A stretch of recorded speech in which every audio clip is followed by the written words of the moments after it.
post this later. Oh, maybe it is for the recording. I just wonder if we can say random things to try to throw off the AI. My summary will all of a sudden have information about Brian's cats. It's a good topic.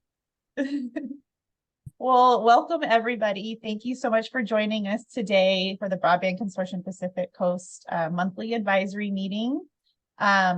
We are recording so that we can share this with folks who can't make it to the meeting today. We have about 3 topics on our agenda, some longer discussions, some shorter, and we have a special guest today. As always, if you are in our meeting, would you please drop your name and your organization in the chat as a way of introducing yourself. This is also one of the ways that we take a tally of who's here and what they're representing, right? Are you here for the infrastructure information? Are you here for the digital equity opportunities? Are you here for everything? Because you are a thought leader in our consortium area. So please drop that information into the chat. I do want to hand the mic over for just a moment to introduce you to Gladys Papalotic, who has joined us from NTIA today. Gladys, can you just give us a little introduction to yourself? Sure. Hi, everyone. Nice to meet everybody virtually. I am Gladys Papalotic. I'm with the Department of Commerce, the National Telecommunications and Information Administration, or better known as NTIA.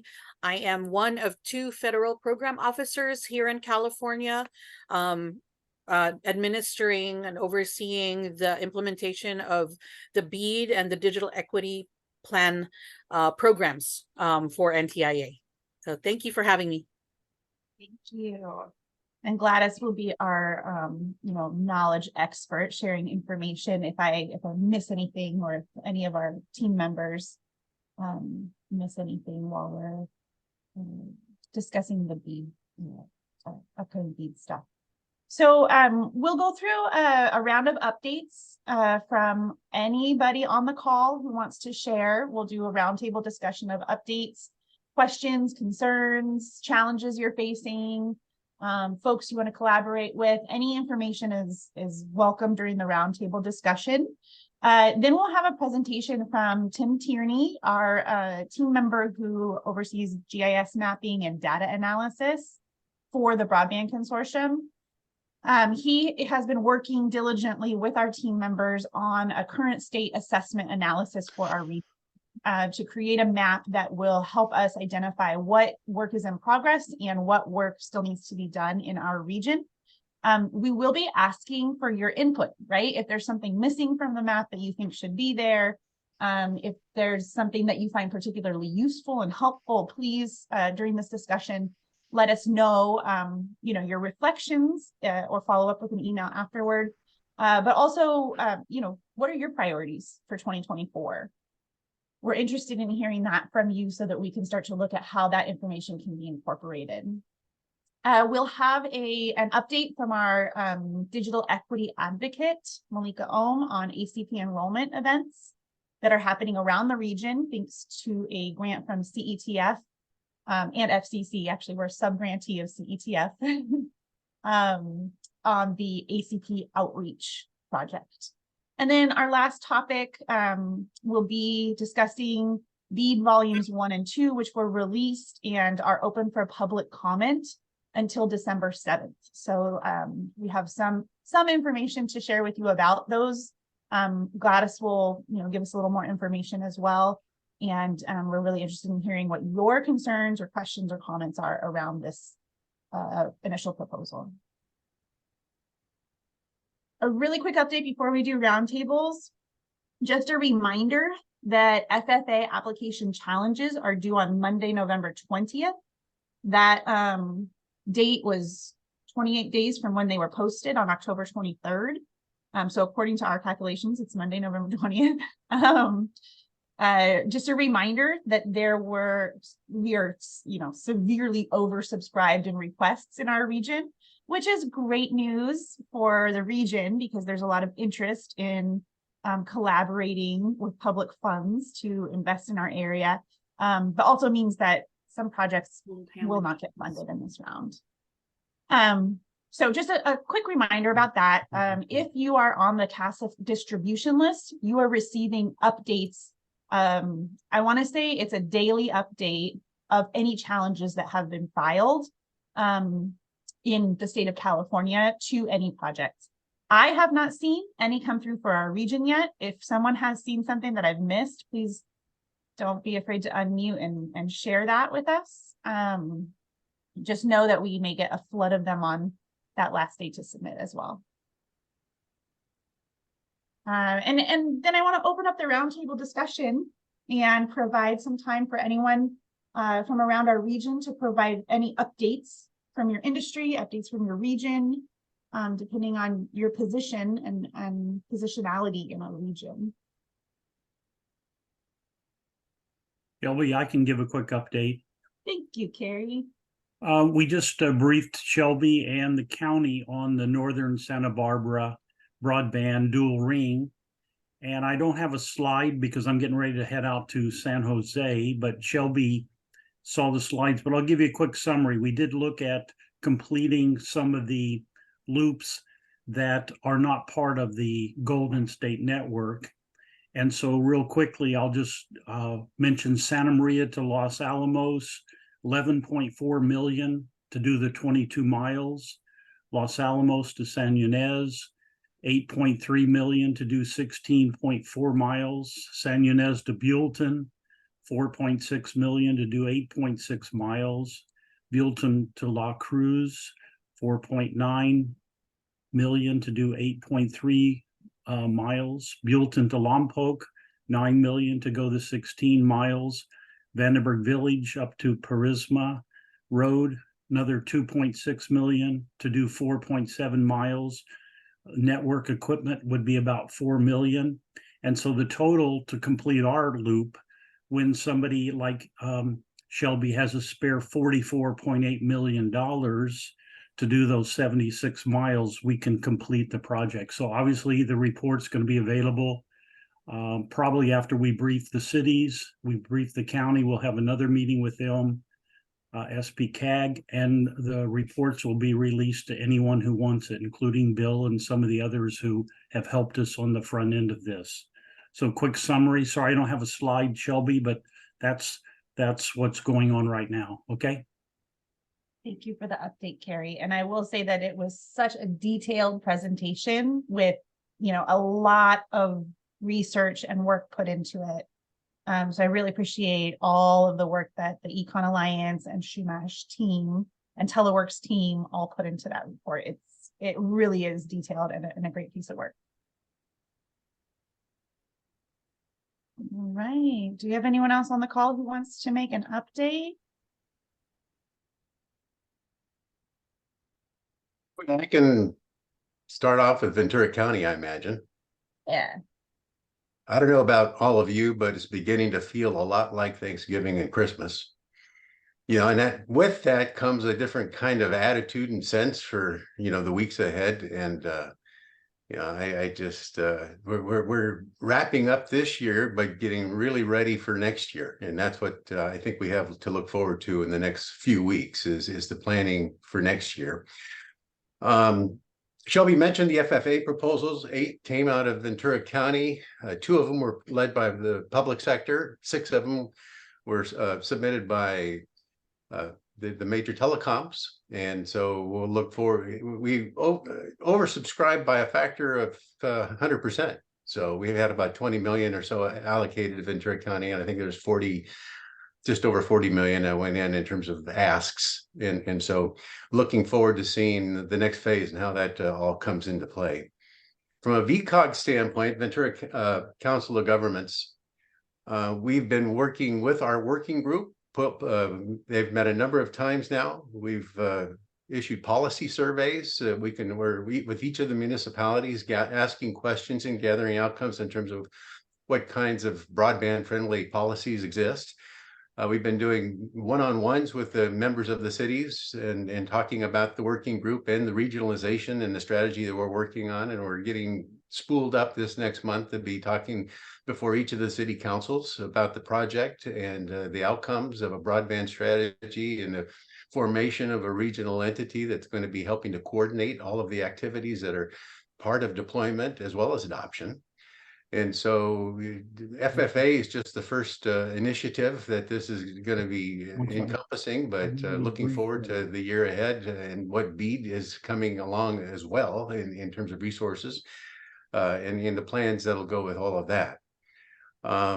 In January, the real activities that we're looking forward to are the community engagement and outreach activities, where we actually go into each of the cities, have public meetings, have stakeholders that are going to be sitting at tables talking about broadband, talking about the needs of the community, taking good notes and making it very much part and parcel to the strategy that we're putting together, hoping to deliver about mid-year this next year. So that's my update. As I said, I don't expect much more to happen other than the city council presentations this next month, but we will be hitting the deck running in January. Well, I do want to invite Jory or Will to talk about any updates they have about the Middle Mile project, and in particular their FFA proposal they've been working on behalf of the county. Well, Yeah, Thanks, go ahead, Bill. Jory. No, go ahead, Will. Yeah, I just a quick update.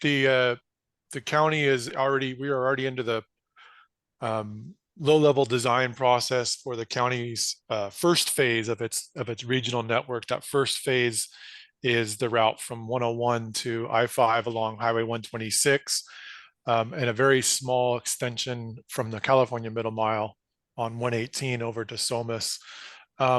And we are in the process of starting to look at reevaluating the county's original regional plan. The county's original regional plan predated the California Middle Mile, and was intended to, in large part, do what the Middle Mile is trying to do, at least at a baseline. So the county is now looking at how to modify that now that the state is building some of these Middle Mile backbone segments. How can we modify and complement what the state has done rather than duplicate? And so the subsequent phases of the project are going to be reevaluated, and we hope to kind of have that to share with the various jurisdictions over the next 2 to 3 months as we start to look forward to other grant opportunities in 2024 and identifying which are the next phases to undertake. I think that's it. Thank you. We heard, let's see, we got updates from Ventura County. Anyone else from Ventura County? Anything you'd like to share? Industry update. Julie, you turn your camera on. I did. I thought I'd say hi to everybody and let you know that education is being consumed by artificial intelligence, as is the rest of the world, which we all know is going to rely on bandwidth. It's very interesting. My husband and I just upgraded our bandwidth with our local telco, and they offered us a affordable connectivity program discount. Too bad I don't qualify. So I know that conversation is still out there and being had. It doesn't really solve the issue. And the thing that I am concerned about as I drive around Ventura County lately is all of this new development in these multiplex condominium style apartments. And I'm wondering, is that going to exacerbate the problem with our student population and the ability to get quality connectivity in those multiple dwelling? You know, I worry about the digital equity piece, because lest we forget, a new emerging technology can instantly create an equity issue, like AI. So I just, from the education standpoint, want to thank everybody for all the work you're doing, because at the end of this line are kids and parents, and the world is moving so damn fast. That to have all of you out there, warriors, doing the work is really important. But just always remember our in Ventura County, we have a really interesting population. You know, it's expensive to live here. Not everybody has all of the bells and whistles. In some places, we can't get the bells and whistles too because there's not enough return on investment for the telcos to beef up. No shade on the telcos. I'm just saying that, you know, we gotta, not everybody is created equal financially. So continue the great work and thank you on behalf of education. Thanks, Julie. And I want to elevate something that she alluded to that, you know, we are seeing coming to a head here in this year in broadband planning. And that is including the folks that are on the ground working with individuals who are traditionally marginalized or underrepresented in conversations, in the same conversation with the folks who are making the design and planning the networks and making investments in infrastructure. That doesn't always happen. A lot of the time, the folks that are on the ground working face-to-face with the students, the low-income families, the mature workers who maybe need a little more help accessing technology, those folks aren't always at the table when you're planning routes, right, and infrastructure. So thank you for bringing that up, Julie. And I just want to say, like, that is part of a statewide initiative. That's a trend that we're seeing. And it doesn't always happen. So continue the good work. And if there's anyone in the room that has an answer to Julie's question, are we planning in the infrastructure bills to hit those new developments and make sure that the needed bandwidth is there? Please feel free to take the mic and share your insights. Yeah, I'm a city in Ventura County, so I can answer your question. Within the urbanized areas where there's already service, which for Moore Park is anywhere where there's houses, the service is physically available. We don't even have to require new development to install fiber because they just do it. So right behind me, there's 200 affordable apartments literally under construction right now. It would be like, there's a law that, I'm sure says you have to have seatbelts in cars, but no car manufacturer needs to be told, even absent that law, they need to put seatbelts in cars. So it is being built. The concern would be for these, small communities typically that are not served. And when you build, on the periphery of that, you've got a problem. Thank you for that. I mean, I don't want to assume that all new development is going to be built with modern, mindset, although why wouldn't it, Yeah. It's just like an electric line or a gas line or a water line. That's just what you do. Yeah, I guess I'm old enough that I just make no assumptions. Yeah. Hey, I still own a VCR, so. Right on. Betamax, baby. I have about 5 dozen Betamax is, never mind. Josh, go ahead. Yeah, I'll just echo what Brian said. I know there's been a lot of effort on the city sides of things to be updating our muni codes and some of our design requirements for new developments going in, so that we're making sure that broadband is going in not only from the incumbent providers, but that the city, at least from our side, the city has some capacity to be able to provide access to conduits and things for non-incumbent providers to try to improve that access down the road. And I know in talking with some of the cities around us in San Luis Obispo County, I know other cities are also trying to make some of those changes to make sure that new development that goes into, again, to Brian's point, urbanized areas at least are served. I think we in San Luis Obispo County are another one that has a large rural population that we're now trying to wrap our heads around. How do we make sure that new development in the more rural areas gets served, because that's been the harder challenge in getting just basic infrastructure to the community as a whole, and then trying to build those out. So may I ask a follow-up question? So it's very nice to know that all of the new construction is being outfitted. Is it safe to assume a chortle that established communities that don't have appropriate connectivity will then be retrofitted, or are we still going to leave them out? And I can speak for San Luis Obispo City in this, and our broadband plan that we brought forward is one that's meant to address unserved areas that exist in our currently built environment. And we're looking at how we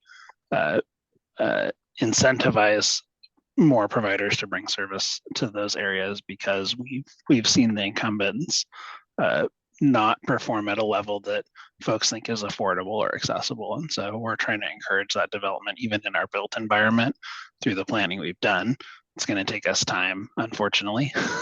That's Well, kind of our enemy, time and money, but we have plans to try to address those things and do them as expediently as possible. Again, once again, on behalf of all the kids in Ventura County and this region, thank you for thinking about all of the kids as you do this work in your development, because there's a lot of kids out there who, and parents, quite honestly, the workforce needs appropriate bandwidth. So thank you all. That's my last thank you. I have one more comment. I'm going to piggyback on what Julie said. She hit me with a 2x4, you know, as a technology advocate. She made a comment that I thought was astonishing because it was just ground truth. And that is, with the introduction of new technologies comes exclusion and separation. I said, well, I hadn't thought of it like that before, but it's true. It absolutely, when any, Hello. yeah, I've got books here talking about the early adopters and how some people are immediately carried off by the new technologies and others are the laggards. And, you know, and that's not a negative word, it's a scientific academic word. It just happens. And so I was just really inspired, Julie, by those comments. And the fact is, we're in a world where new technologies are going to come out constantly, and our job will never be done, because we have got to always, for all of the good technologies and applications, push forward as communities and bring everybody along, you know. And so I getting to the greater good and trying to get people connected is where it all begins, you know. And with those relationships, we got to keep moving forward. I just was so inspired with the clarity that you communicated. Wanted to comment about that. Everyone. I am working on uploading into a file here, and we'll include it in the email afterwards, the local government best practices checklist, which does actually recommend some of these same practices of integrating into your permit approvals requirements for upgraded infrastructure. And that's not just for new construction, but it can be for anything. Also, you know, another one on that list, I think, is taking into consideration any construction that the municipality is making, you know, and incorporating design and infrastructure into those plans. So it does require getting your planning department together with your public works department, with your general services, and everybody getting together. But that checklist is really beneficial for talking through what is feasible at the municipal level to support this reach towards digital equity, to also hopefully expedite it so that ISPs, I know we have some private partners on the call here, so that they aren't bumping from department to department to department to get this work done. They can expedite it on the private side as well. All right. Any other updates from around the region that we wanted to share?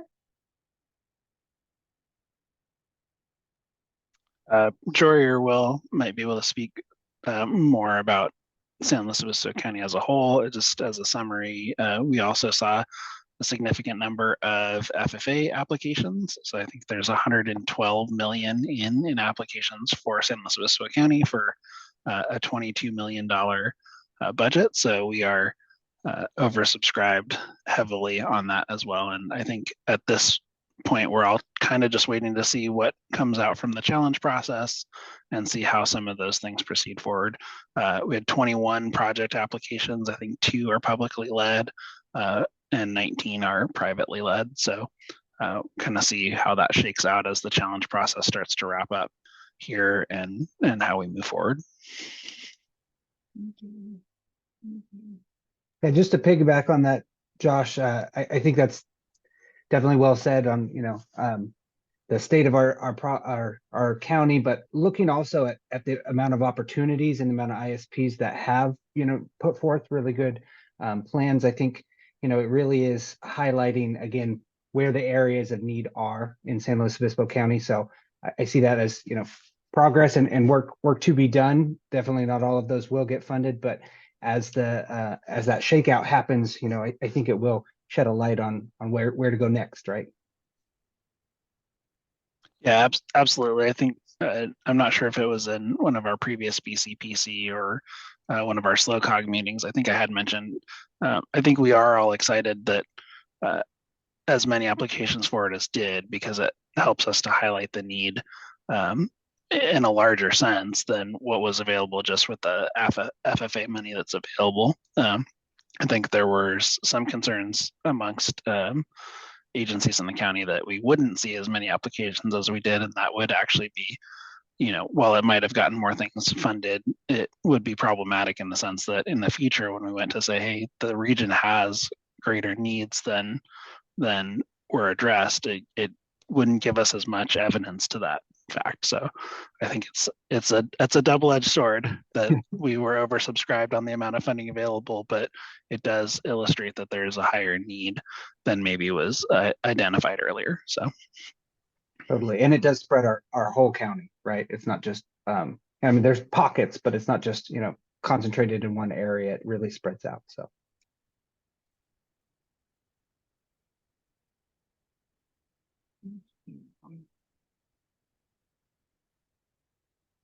Just pausing for a second in case anyone else has an update or a question or a comment they want to share. Shelby, do you want me to share now, or I wanted to wait till all the counties were done? Yeah, Gladys, please, if you have, would you like to put anything up or? No, I didn't prepare a PowerPoint, sorry, but only because I think the NTIA PowerPoints have all been seen. And are publicly available on the website. And publicly available on the website. So I just wanted to do a quick overview. So this is really encouraging and really awesome to hear about the demonstration of demand and need. So we did also we're watching FFA closely as well at the NTIA or federal level, because we know that's a a significant funding stream that will help alleviate demand on the bead side, but it sure doesn't sound like it because of the oversubscription. So I'd love to share, Shelby, the breakdown of by your region with internally here. But I'll start with this digital equity program at since we were talking about it, so I wanted to piggyback on it. But for California, the digital equity program, as you all probably know, is being led by the California Department of Technology CDT team. And so they are they have drafted their digital equity plan and will be releasing it in early December for public comment. And it's, I think, a 30 or 45-day public comment period. So you'll have a good chunk of time to look at that, review it, make sure it reflects your community's needs in terms of digital equity, what you have identified and seen. Make sure that is reflected in the plan. And participate in the public comment period if you see something missing, gaps missing, strategies that you all have implemented that work for your communities. If it's not in that plan, share that in the public comment period so that it can be reflected in the plan in the final iteration of it. Then CDT will submit that plan to NTIA by the end of March of next year. And then at the end of March of next year, the Capacity Grants Notice of Funding Opportunity, or NOFO, will be released by NTIA for states to apply to get capacity grants to implement the digital equity plans that they have written.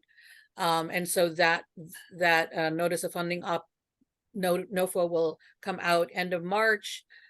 Will receive NTIA will receive applications, do reviews and approvals, and hopefully by the middle of next year or fall, we will be announcing the grants to the states, or the allocations to the states for those capacity grants.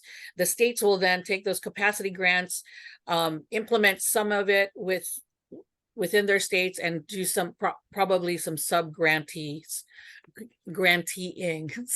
sub granting of those capacity grants to implement again their digital equity plan and for digital equity types of work. And so hopefully those dollars go out by the end of next year sometime. These are all guesstimates and timeline. So until the NOFO comes out, we really will not know the definite dates for getting those grants out. In addition to that, NTIA will also middle of next year or early summer is expecting to put out another NOFO for competitive grants, also meant for digital equity types of work around the country, so that the competition for those competitive grants will be national. And so that's another tranche of money that you can expect and prepare for. So I think the message here from NTIA, both on the digital equity program and on BEAD, is get your programs ready and be prepared to get those applications in when these NOFO opportunities come out. Last thing on digital equity is right now the tribal broadband connectivity program, or TBCP, which I don't administer, but my colleagues in the TBCP side of NTIA is out right now for round 2, and within that, within TBCP, which is primarily an infrastructure pool of funds for tribes, is also digital equity dollars for tribes that is $100 million nationally. So if you are working with tribes, or if you plan to work with tribes, make sure that they are aware of these funds and that it also has digital equity dollars tied to it that they can avail themselves of. So I'll switch now. Well, let me stop there and ask if there's any questions. Yes, as you know, quite a bit of the funding that's out there right now has a limitation that needs to be expended through 26, I believe. Does that apply to BEAD funding as well? Is there limitations of when the funds, the window that is available for expending those funds, or do they go beyond 26? It goes beyond 26. I believe it's a 5-year window. Okay, good. And I think it's something like 5 to 10 years, 10 years for the build, but there's a 5-year window for I forget what the distinction is. Okay. That makes it great. Yeah. Thank you. You're welcome. And on BEAD, so I'll switch to BEAD now if there's no other questions there for digital equity. Okay. And Shelby's going to get into the weeds a little with BEAD later, so I'm just going to give a quick overview that BEAD is being, as you all know, administered by the California Public Utilities Commission, or CPUC. Volume 1 and 2 of the initial proposal was released last week. I'm going to guess that Shelby's already gotten that out to you, the links out to you all for that. The due dates coming up early December for public comments on volumes 1 and 2.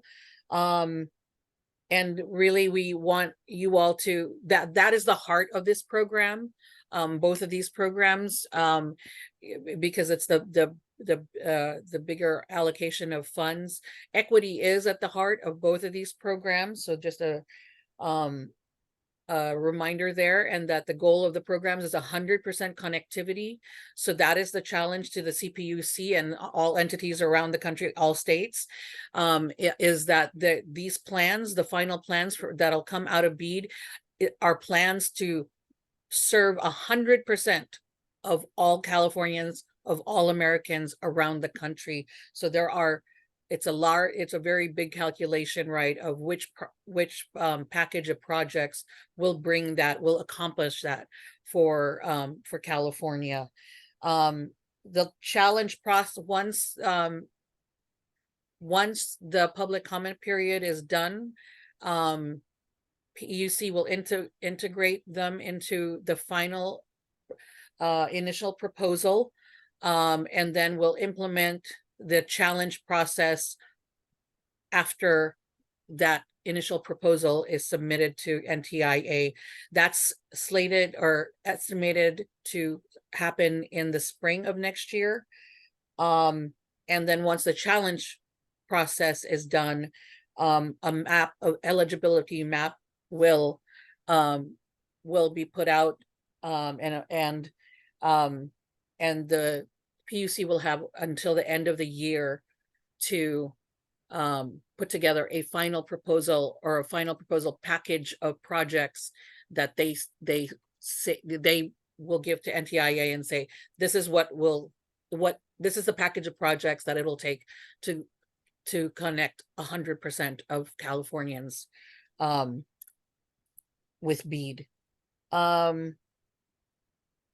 Let me stop there and take questions.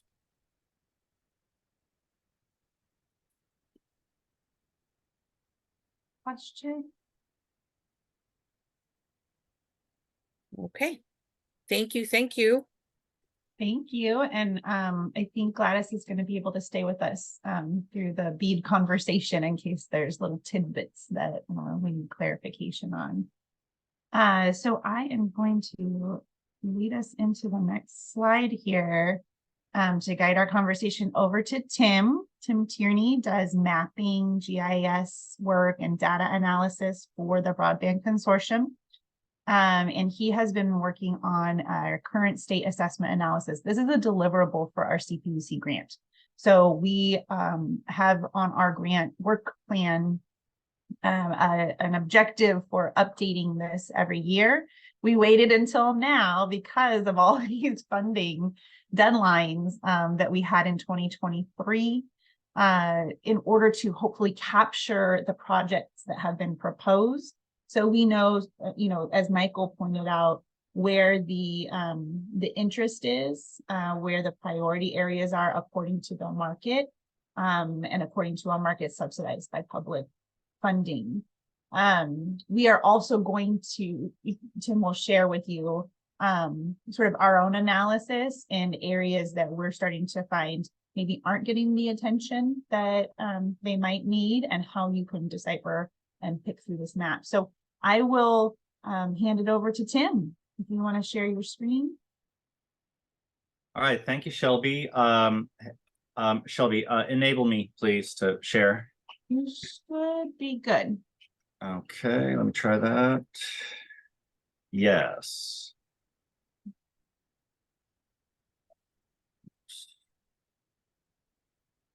Okay, Shelby, do you see me? See the screen? Let me see the screen. Okay, so Shelby, what I propose here is because this can go in a lot of directions, and so just jump in and direct me if you want me to show one thing versus another, okay, as I go through. Okay, so with that said, hello everybody. I'm Tim. I'm doing the mapping and GIS support for the Broadband Consortium, and using an online web-delivered mapping tool. This tool allows me to take GIS data, GIS meaning mapping data, and build an online library that I've got many dozens of map layers in right now. And then from this library of map layers, I can develop many different maps for many different purposes, because usually when you put too many layers into a single map, it gets overwhelming. And so it's often better to have many maps with just few layers in each map and have each of these be very targeted. Now, this particular map I have, if you look over on the left side where I've got my map layer list, I've actually got, this is one of the maps that I make other things from. So I probably wouldn't publish this particular one online, but this is where I go to author things, and this is a good one for doing presentations of general capabilities and generally wise what we have. And so what we have in here is looking for our territory. There. So if I scroll out a little bit on this map, and having turned on the territory for the broadband consortium, you can see outlined in red, we've got our 3 counties that the broadband consortium operates in. And then the polygons that are the blue outline, those are the incorporated cities in the state of California. And so turning those off, now things get a little bit simpler, and we have our 3 counties. Now, as we're getting data into this map, you can see that I've got more data in the county of Ventura presently than in Santa Barbara or SLO counties, but we're going to be getting in more data for those 2 counties very shortly.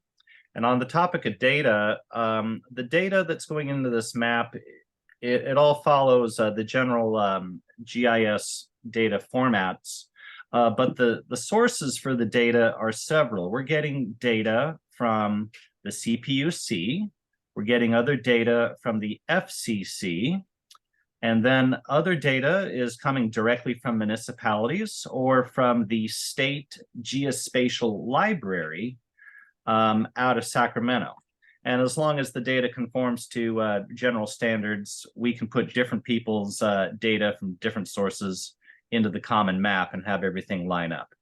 And so one analysis that we've been doing here is plotting the proposed middle mile route that we see here, this particular data layer that I plotted, and here is a yellow line coming from Caltrans, and then looking at how this lines up with not just the cities, which I'll turn back on again, but also with presently reported service levels that we're getting from the FCC, though it's really being reported directly from the telecom providers. And so I'm going to show that now, starting with this layer that's coming up in one moment, which is the FCC. And let me turn off the middle mile. This is the FCC designation of all of the, what they call the BSLs. These are all the broadband serviceable locations officially, according to the FCC. And by the way, this is a national scale data set. So there's millions of these points nationally, though we're only working with the ones in our county. And so taking these locations here, in a perfect world, we would want to provide fastest possible service to every one of these. And now looking at, next step is looking at, well, what do we presently have? Okay, and now we go to what's being provided, or rather reported by the telecom providers. These red dots are ones that are reported as being serviced by copper level infrastructure, which has a typical speed of around 20 megabits per second download, which would be substandard.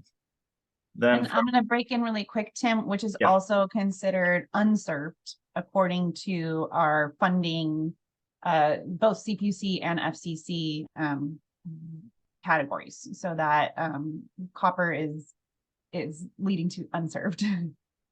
Okay, sure. So terminology there. I mean, it's served by copper, which is officially unserved in terms of the thresholds that have been set. Okay. Now, plotted on top of the copper, these yellow points are the locations that are served by cable. Average speed for cable is around 100 megabits per second. So I think that's right at the threshold of counting as being served. And then plotting above the cable in green dots is fiber. Let me zoom in, because now we're getting a lot of dots on the map. So let's zoom in on a spot so we can see how this lines up. Okay, and green dots are designated as fiber. Average speed for fiber is 500 megabits per second download, which is well into the served designation. And so now what we have, and we're looking at Santa Paula right now in Ventura County. And so now what we have is a picture of total locations that versus what is getting copper or cable or fiber, and taking this at face value, though remembering that this is what's being reported by the telecoms. But taking this at face value for the present discussion, this is giving us an idea of what is where and where we can be making improvements. And here we're looking at Santa Paula, which we can see has a lot of fiber in the downtown areas. But if we go just up the road here to Fillmore and zoom in on Fillmore some, we can see that there's very few fiber points. There's just a few green points down in the bottom that you may not see at your screen resolution. But this is largely a lot of black points where there's no wired service whatsoever, and some copper and some cable. And furthermore, what we can do through this tool, if I do a query on the tool where I'm just going to sweep over an area like so, and release, and now I'm going to get a report on all the points that just fell into this area. And let me do that again. Whoops. Excuse me.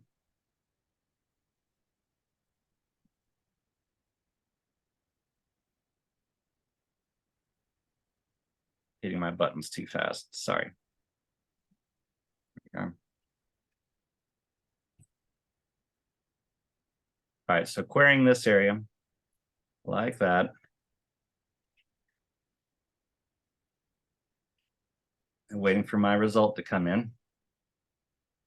Okay, there we are. So if you look here at the bottom, if you can see that, it shows that we've got over 3,300 locations that fell within that square that I drew.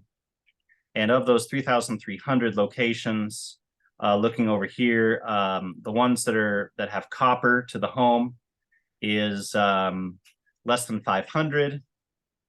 The ones that have cable to the home, it is less than 200. And the ones that have fiber to the home are less than 2. So this tool gives us a way to not only visualize what's happening on the ground, but also extract from the map statistics in terms of total locations, and then which locations are wired up or not wired at all accordingly. And in this particular map, as I've shown that we've got the majority of the points, about 80% of the points in Fillmore have no wired service at all. And at best, it's cable. So the implication of that is that in Fillmore, these households are probably just getting wireless service through their mobile providers. Shelby, anything else you want me to elaborate on? That is great. We can pause for any questions, and then we'll go into sharing the overlays of the project areas that have been proposed. Are there any questions so far? Quick question. Sure. Is there an FFA application for Fillmore? Let's turn on that window. It's a great segue. Let's turn that on. Let's see what we have. Okay, yes. This very light blue colored polygon is the area that was reported for an FFA application in Fillmore. You can see it lands right on there, and that they've actually very precisely carved out specific streets and blocks as well. And if we want to know more about it, we can click on that, and we'll get a report on it here that this application came from the county of Ventura itself. And there we see our friend Terry Theobald's information connected with that, and with other data that is provided from the FFA website, a total project cost I see, and some other information. So anyway, so the answer to your question is yes, and certain overview details of the project can be accessed through this map, and also downloaded through this map for anybody who is interested in gathering that. Would you also click on the CAS of proposed projects just so we can see, and then maybe just sort of scroll up Oh, Yeah, and scroll out. Maybe. And a question for Terry, what are the areas that aren't included? Or why were the areas not the Swiss cheese areas? I'm just out of curiosity.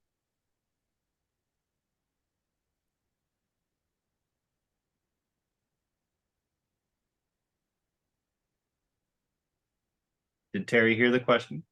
I didn't know that Terry's in the call. Oh, It's okay, not on the- sorry. Yeah. Does Will or Jory want to speak to that question? I can if you, I apologize, I was off for a second and I missed the question. Gladys, would you repeat the question? Sure. On the FFA application for Fillmore, there's areas that weren't included. And I'm just curious to asking why those areas were not included, presumably because they have a service. Yeah. Adequate? Yeah, in most cases, it was because there were no red dots essentially in the census blocks. So we only picked out the ones that had a red dot. There might have been a few outlying census blocks where there were some unserved locations, but the census block extended really far north. And we said, I can't, because you had to hit the whole census block. So we're like, I can't go 5 miles north, even though I want to hit that one. Now, the P3 partner that the county has fully intends to build out to the entirety of Fillmore, the entirety of Santa Paula. So the build out is the same, but the grant funds are targeted at the unserved that we know we can hit with those grant funds. Okay, that's great to know. Thank you. Yeah. And I think that reveals a really important point that we are showing the proposed project areas. A lot of ISPs are requesting funding for part of a project that is part of a bigger movement that they're working towards. So it's great to hear that confirmed, really, Will, that that it really doesn't necessarily mean that they're not going to hit these other parts. It's just that they're not the ones that were subsidized by the public funding. And sorry, I should probably know the answer to this next question. And is that information included in the narrative for the application? Maybe, hopefully, just so that it's you get a bigger picture. The funder gets a bigger picture. That's my point. I know for the applications that we assisted with for the county, it was clear, we made it clear that Astound planned a full build out, but that these were specific areas where we were targeting for grant funds and specifically asking for grant funds to provide the last mile, kind of really the true service drops to those red dots, so to speak. But that, yeah, there was a P3 plan. We made that clear that this is about a regional play that's going to hit everything, not just the areas we had targeted. Thank you so much. Thank you. And in the interest of time, we have about 4 more minutes for this conversation. If anyone has another question, I know Josh asked in the chat, is this going to be available for Santa Barbara and San Luis Obispo counties? Yes, we have put a request in with the FCC for the data fabric for all those pretty dots. We are just in the process of obtaining it. We were able to connect with VCOG to make that request for Ventura County. And so it went faster because they're a local government agency. We are able to request it as BCPC, but we're navigating the system in a little bit of a different way. Gladys's questions because it illustrates both the complexity as well as the opportunity that we as a consortia have. Our outreach for digital equity and work with the community-based organizations, we do want to tackle Fillmore as a community as a whole. And so this is just one piece of that whole, and trying to be able to leverage this piece into all the other pieces and vice versa is going to be a real part of the planning and conversations yet to come. So we view this as the catalyst, but not certainly, the solution. It's a much bigger opportunity that we're going to be wanting to see occur in Fillmore.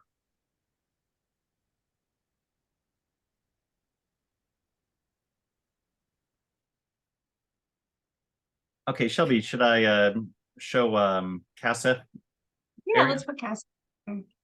Okay, so let me do that. But while we're here back at Fillmore, I have something to add to the discussion about why this shape that you see here in the light blue for the FFA application is shaped the way it is, and it has to do with what Will was just saying, which is that they did the application according to the census blocks, not according to the specific dots on the map. And these census blocks, which I have displayed here in just yellow, where every census block is the same color, these census blocks have been made available as a data set where at the block level, they have counts of unserved locations per block. And so, and then overlaying the two on each other, you can see here where the specific blocks, you can see that they fill the holes in the blue polygon. And so that explains what's going on. But now that as the FCC is releasing the specific locations from which the counts were derived, and this wasn't available really until very recently, but now we're seeing where they're getting their counts from. So it's kind of an artifact of the way they had been doing things, which was generalizing things to the block level. Okay, so now let's go though to looking at the CASF proposed areas. Question? No? All right.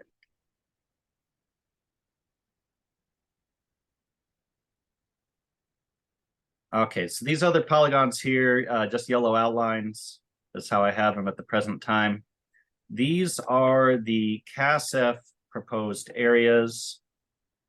Just turn off all my points for a minute. So this is less complicated. Okay, there we are. So here's CASF proposed areas in Ventura.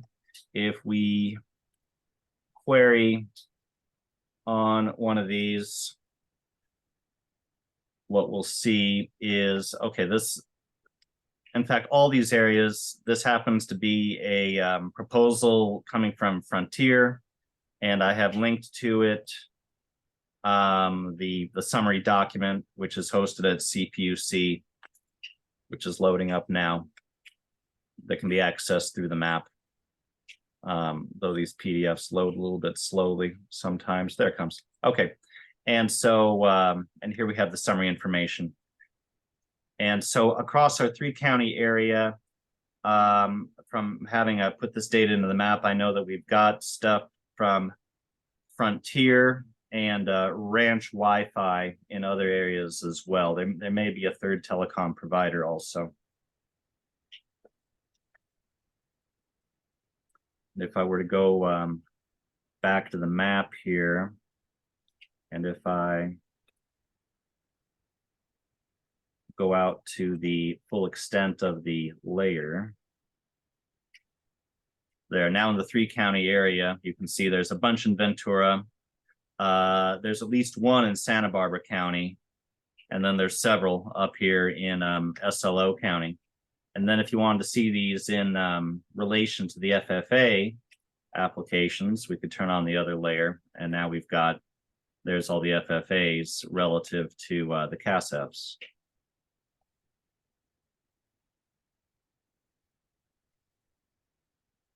I don't want to cut this too short, but we do have a couple other topics that we want to get through in the next half hour. So if, we will continue building this out, and if there's interest in us sharing, the updates about it next month, we will add it back on as another agenda item. Or if you are specifically interested in meeting with us to discuss what's going on in your county in relation to our mapping efforts, please feel free to reach out to us, and we'll be happy to set up a separate meeting. Yeah, hey, on that topic, Shelby, I mean, let me just Sure. show this one map I prepared for Bill and Vivian when they spoke with the people in Fillmore. So here you can see this is a screen grab out of the map. And here we have a count of the statistics on the service within the city, according at least to what the telecoms themselves are reporting, where we've got 83%, no wired service at all, and then the numbers for the copper and the cable and the fiber. And so we can get into this level of detail. And of course, the people at the municipalities, they're going to know their own municipalities better than we will, and we'd be very interested in gathering any extra information that they may have that they want to bring to our attention about their own areas. If you send me a Moore Park map or a link, I'd be happy to take a look at it. Great. All right, I'll do that. Tim, did you say you have data already or coming from the municipalities, not just the counties? No, I don't. Well, let me think. There may have been a couple of layers that I got from actually from County of Santa Barbara. I pulled some data from the county. I don't think that we've gotten anything directly from any municipalities yet, but we'd be very open to it if they have anything that they would want to share to us that we could put into our database of different layers. Yeah, and there's some of the things we're toying with adding permits that have been approved, right, that are relevant to broadband, so we can kind of see what projects are in progress or have at least been submitting requests, so that beyond just the funding applications.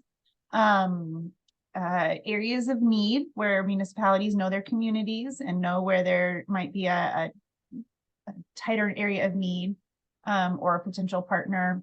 We're also looking at how to incorporate ACP enrollment data into this map, or into a similar map, like a copy that would be really focused on adoption.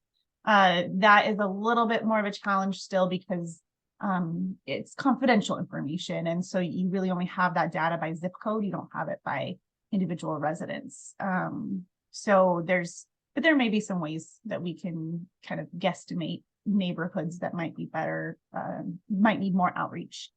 So those are just some of the data layers. If you have any suggestions or thoughts, or if you have pockets of data that you want to share with us, please feel free to reach out to Tim or any of the members of our team, and we will be happy to engage in that conversation.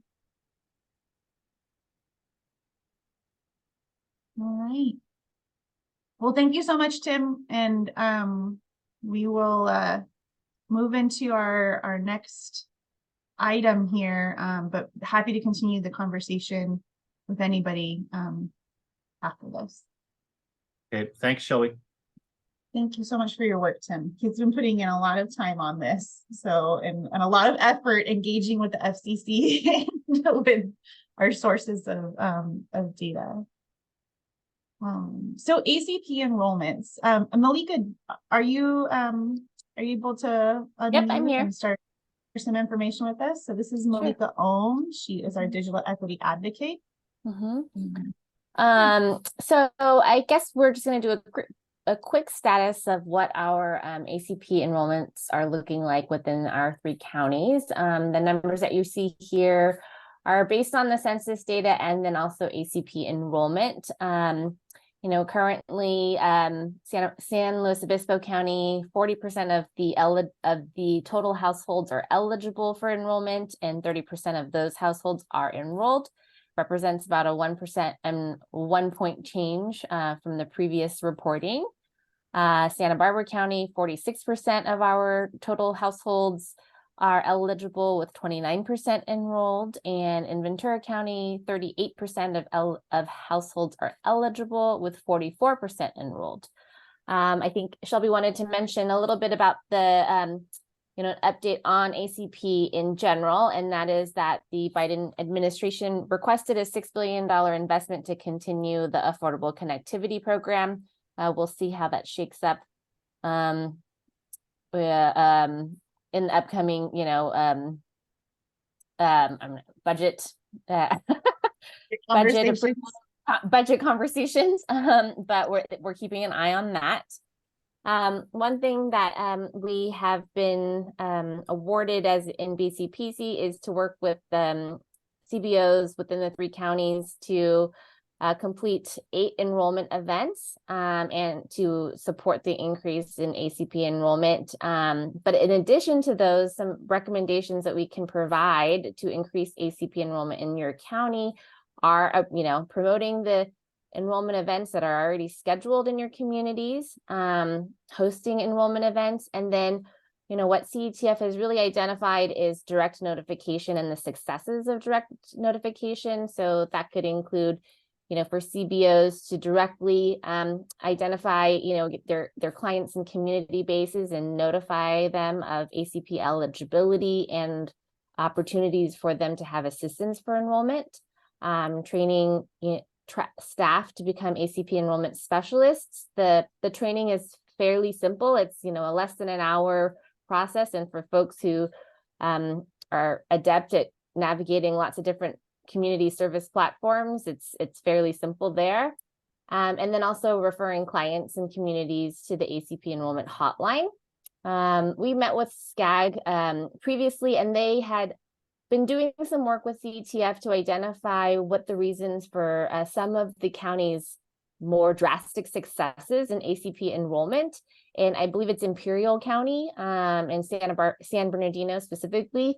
Their ACP enrollment numbers are very high, if not close to 100% for their eligibility. And CETF has identified it is because that county has utilized CalSAWS, which is their county social services notification platform, to communicate directly with their clients of the availability of the program. And because those clients are already adept to receive communication and trust that communication for those services, it's just an easy bridge to go into there. I think, some other avenues would be, for example,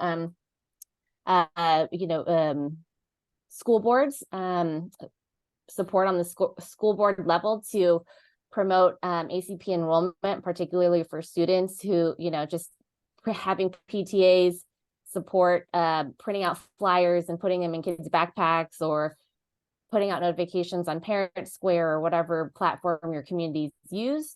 That'll enable an opportunity for more students access the programs, and working with local county health departments because of telehealth opportunities as well. So I think it's really, again, going back to that equity conversation of knowing your community-based best and how to reach them best, and they already trust you. So that's the best way to get more equity, more ACP enrollment assistance. And that's the update on there.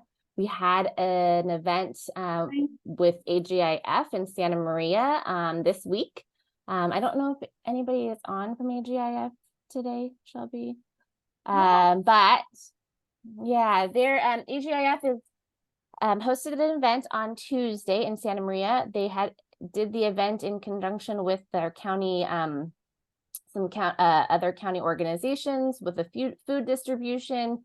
They had a queue around the block for enrollment assistance, for food distribution, and it's just really creating another engaging opportunity to support that. They will be hosting another event at the San Luis Obispo swap meet next week.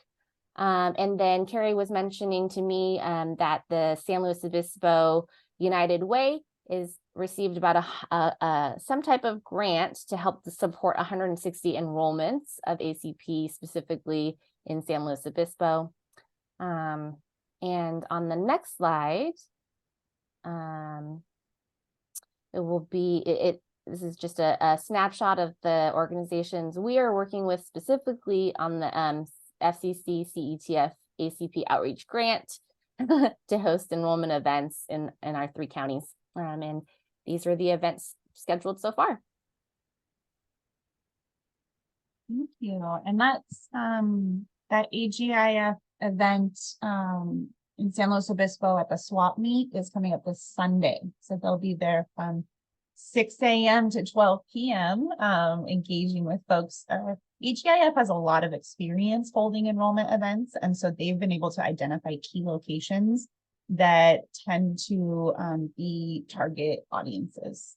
So they've been a big help in, helping to execute on enrollment events. So thank you, Malika. If anyone has questions, please feel free to reach out to Malika. If you could pop your email address into the chat, please. Yep. About how you might engage in increasing community access to a low-cost plan.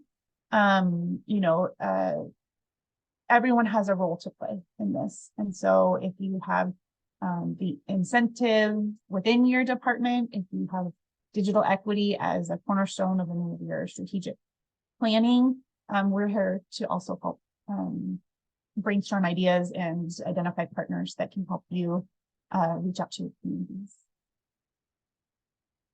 And so then we have about 20 minutes left on the call, and I wanted to spend it talking about the California's initial proposal for BEAD, volumes 1 and 2. Really highlighting that public comment is open until December 7th. So after December 7th, any feedback or questions or concerns that are sent to CPUC and CDT regarding the BEAD initial proposal will be considered, either incorporated or not. And then that will be the document that they submit to NTIA for approval. So now's your chance, right, to get in at the front end and review this document. It is a beast of a document. So I will be the first to admit that I have not read it line by line. If there's anyone to call, I suspect some of you have probably dug into it a little bit more deeply than I have, or that maybe anyone on our team has. But a few things that I did want to overview and highlight that to bring to your attention, that you might want to focus on, because CPUC is specifically asking for feedback on them, right? They've specifically identified a few areas that they want feedback from stakeholders on. So I will review what those specific requests are, and then also provide a timeline based on what's proposed here. This has to be approved by NTIA before it becomes set in stone. And this initial proposal is not the final proposal. So this initial proposal is to kickstart us so that we can start accepting applications for BEAD funding subgrantees.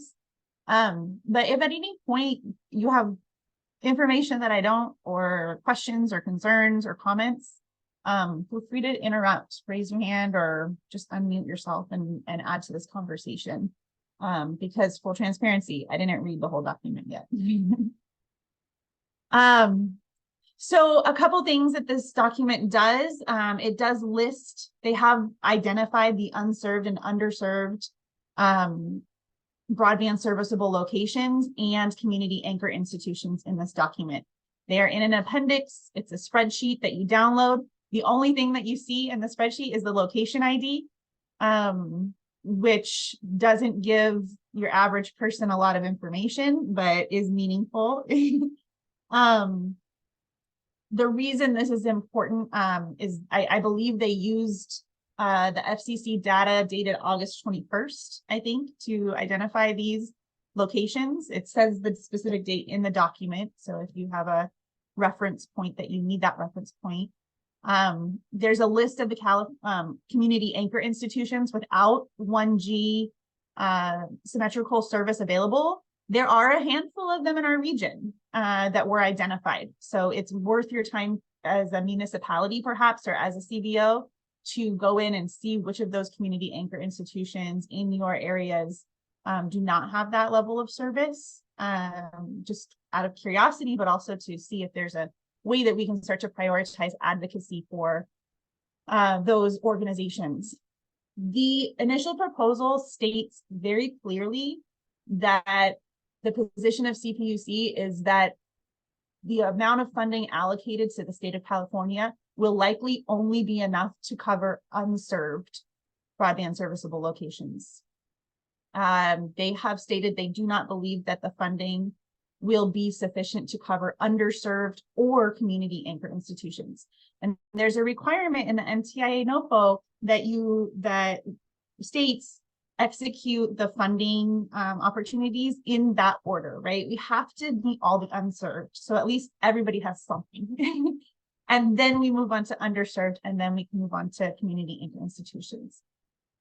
So a couple of things that you're going to want to look at that and potentially just know about. I don't think that the state is asking for feedback on this part, but they have made some modifications. I'm going to reference my notes here. Sorry, I have to tag it. they have made some modifications to reflect data that's not present in the FCC map. So a couple of those are related to DSL service.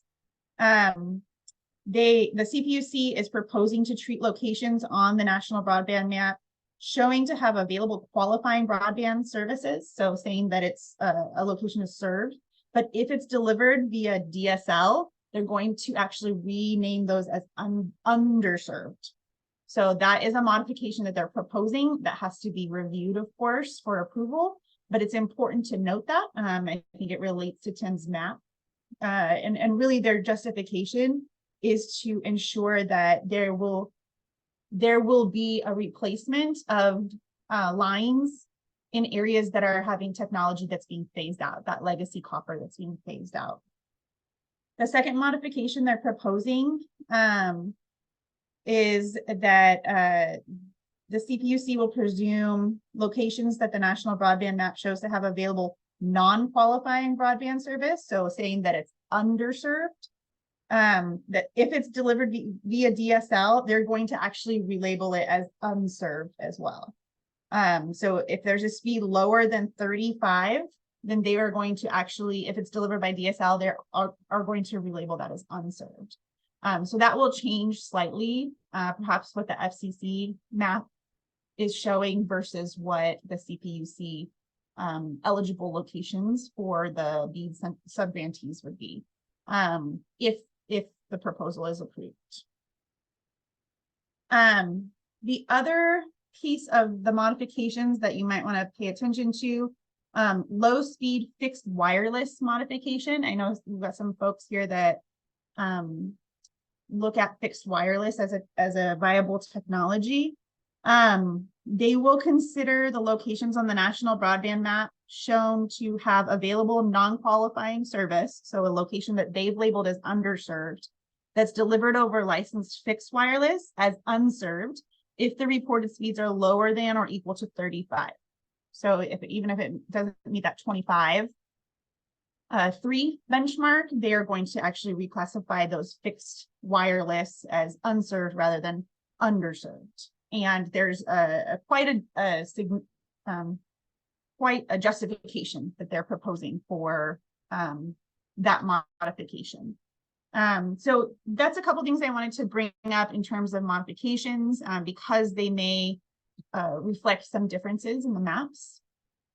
A couple other things that I want to bring to your attention in terms of this initial proposal. It does outline the process to challenge broadband serviceable locations that are labeled unserved or underserved, or that are labeled as community anchor institutions. The process has a timeline attached to it, and that is also included in the initial proposal. So that is worth your time to review. The challenge process is, if everything goes according to the timeline that we're on right now, they are proposing for that challenge process to take place during the first quarter of 2024. They also cover what their selection process will be, the scoring criteria, and the timeline for the applications. I have a slide in the next slide that shares that timeline. And they're also listing 2 separate options for defining project areas. So another area that you may want to weigh in on in terms of providing public comment, or at least educate yourself on so you're prepared as you start to prepare projects that you think should be prioritized. The first project area, the first proposal for project area definition is to allow applicants to define project areas based on census block group, contiguous census block group, by the way. So that would be one project, would be anything that's contiguous. This would allow the justification of allowing applicants to design their own project areas is that it could cross political boundaries. It, in theory, allows applicants to look at the business case and see what's possible. In theory, it also enables smaller ISPs to compete for project funds. And then the second project area option would be to establish boundaries based on the boundaries of tribal lands and school districts. So this would specifically say project areas can encompass school district boundaries and tribal boundaries. Anything that crosses over between the two of those would be considered separate projects. So like if a tribal land boundary crosses over a school district boundary, that would be a tribal project, not a school district project. So they are also considering, and they want you to comment on the potential to allow applicants to propose serving less than 100% of the unserved locations in your project area. So currently their proposal is to say, you know, if you have a project area, you're proposing to serve 100% of the unserved locations within that project area.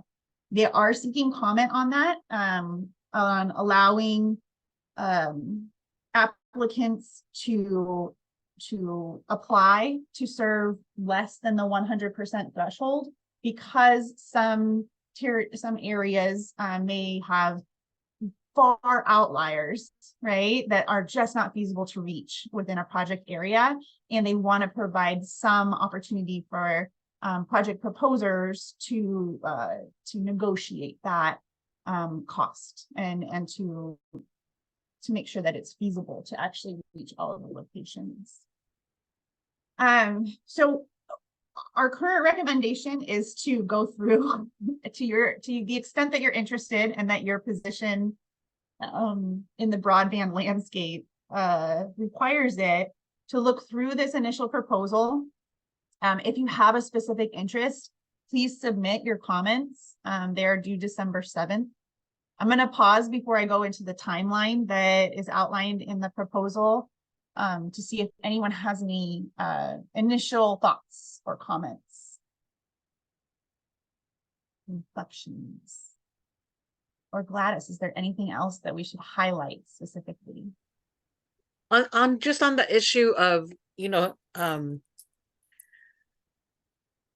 the amount of funding not being sufficient to get to 100%, that's most states around the country are going to have sufficient amount of money to do unserved, underserved, and all of their community anchor institutions. Some states will have excess. California isn't anticipating that, and it's, you know, both the amount of geography we have, the challenging geography we have, the density in the population that we have. So it's a plethora of reasons.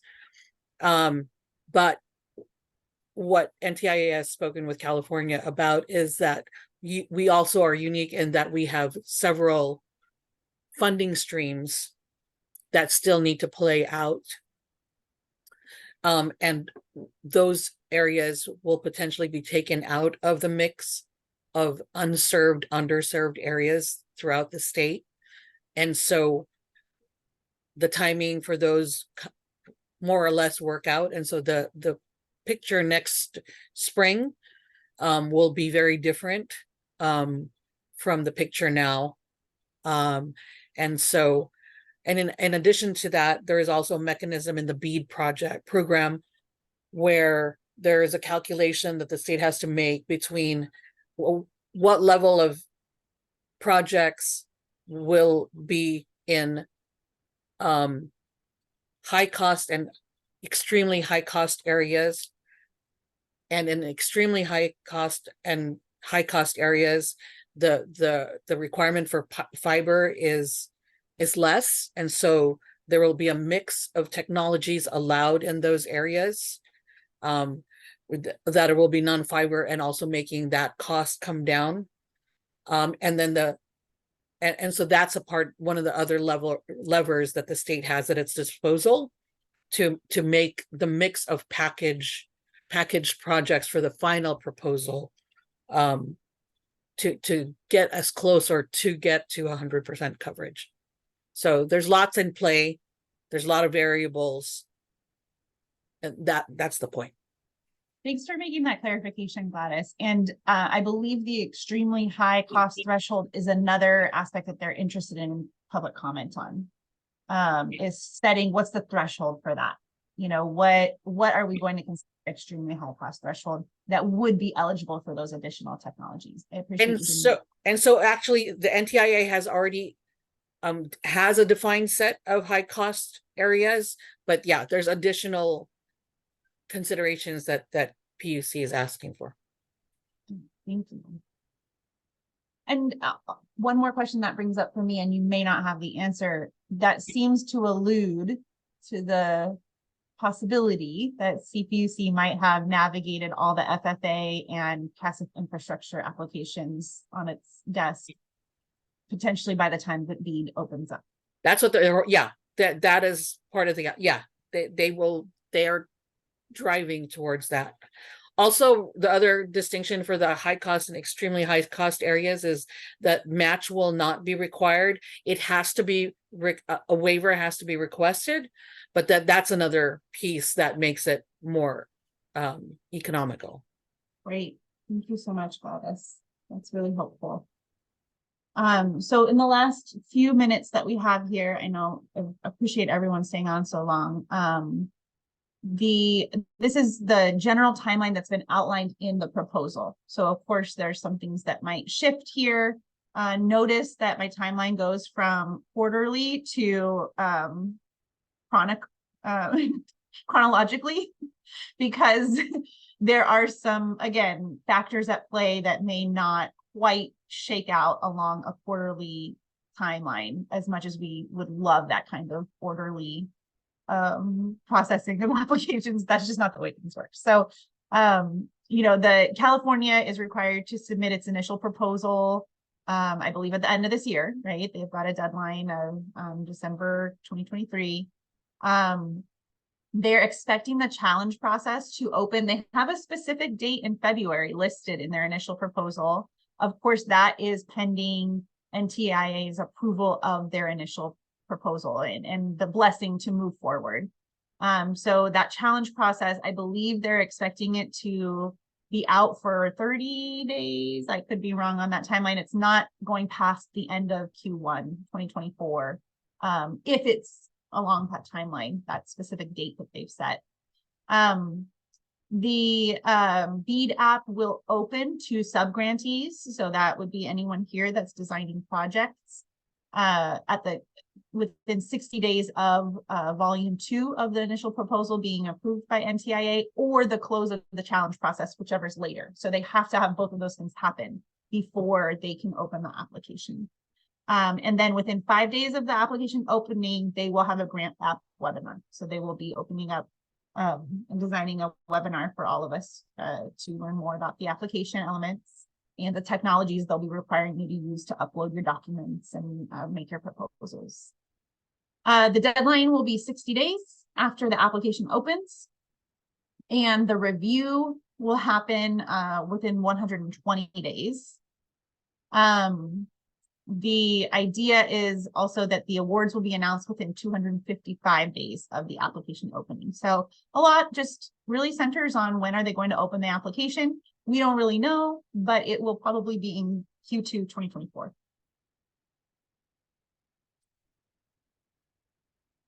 So that is sort of the overview. I think we are probably just a little bit past time, and I know that a lot of you have other things on your plate, but I'm happy to stay on for 5 more minutes if anyone has questions or comments or anything they wanted to bring up or ask Gladys specifically while we have her.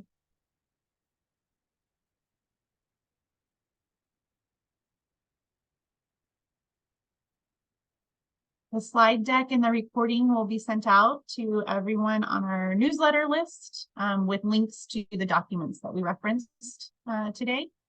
And I'm happy to have had you. Thank you for the discussion today. Thanks as always. Thank you, Shelby. Thank you. Thank you.